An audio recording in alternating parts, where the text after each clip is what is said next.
آج یہ ضرور کہنا چاہتا ہوں کہ یہ جو سب کچھ ہو رہا ہے اس کے پیچھے کیا ہے، یہ کیوں ہو رہا ہے سب کچھ؟ یا تو چلیں یہ سب کچھ ہو رہا ہو اور پاکستان کو اس سے کوئی فائدہ ہو رہا ہو، یا اس سے کوئی ملک چینج آ جائے، یا اس سے ایک دم یہ ہو، یہ جو ہمارے لوگوں کو چینج کر رہے ہیں، وہ پالیٹکس چھوڑ رہے ہیں، پی ٹی آئی کے لوگ جو میں پالیٹکس چھوڑ رہا ہوں، وہ پریشر کے اندر سارے ہاتھ کھڑے کر رہے ہیں، تو کیا اس سے یہ ہوگا کہ پارٹی ختم ہو جائے گی؟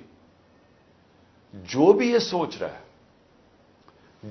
جس کی بھی یہ سوچ ہے، خدا کے واسطے اپنا ذہن کو، اپنا ہیڈ ایگزامن کرواؤ، سوچو اس کے اوپر کہ آپ کیا کر رہے ہیں۔ کبھی آئیڈیا بھی مارا جاتا ہے اس ظلم سے، یعنی کبھی ایک نظریہ بھی اس طرح ختم ہوتا ہے۔ یہ جانوروں اور انسانوں میں فرق ہے۔ بھیڑ بکریوں کو آپ ڈنڈے ماریں، وہ سارا اس طرف لگ جائیں گے جدھر آپ چلائیں گے، لیکن یہ انسان ہے۔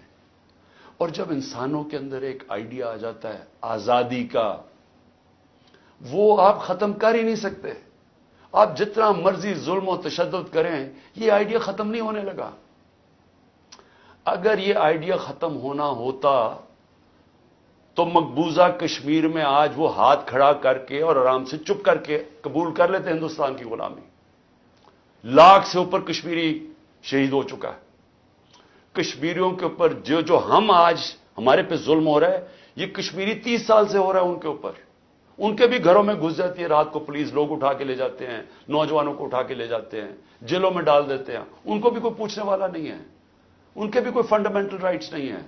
ان کے سارے لیڈروں کو بند کر دیا ہے، وہاں بھی میڈیا کے اوپر کنٹرول کیا ہوا ہے۔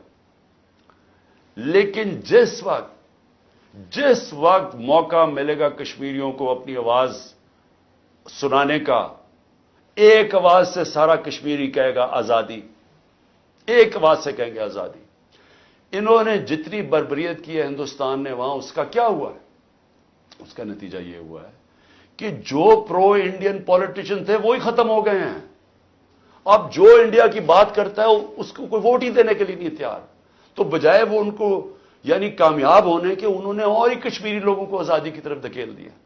یہی ہو رہا ہے پاکستان میں۔ آپ جتنا مرضی کریں گے، کبھی کوئی پارٹی جس کا جب ووٹ بینک بن جاتا ہے، جو آج ماشاءاللہ تحریک انصاف کا بن گیا ہے، ان حربوں سے اس کو آپ ختم نہیں کر سکتے۔ یہ بڑھتی جائے گی اب پارٹی۔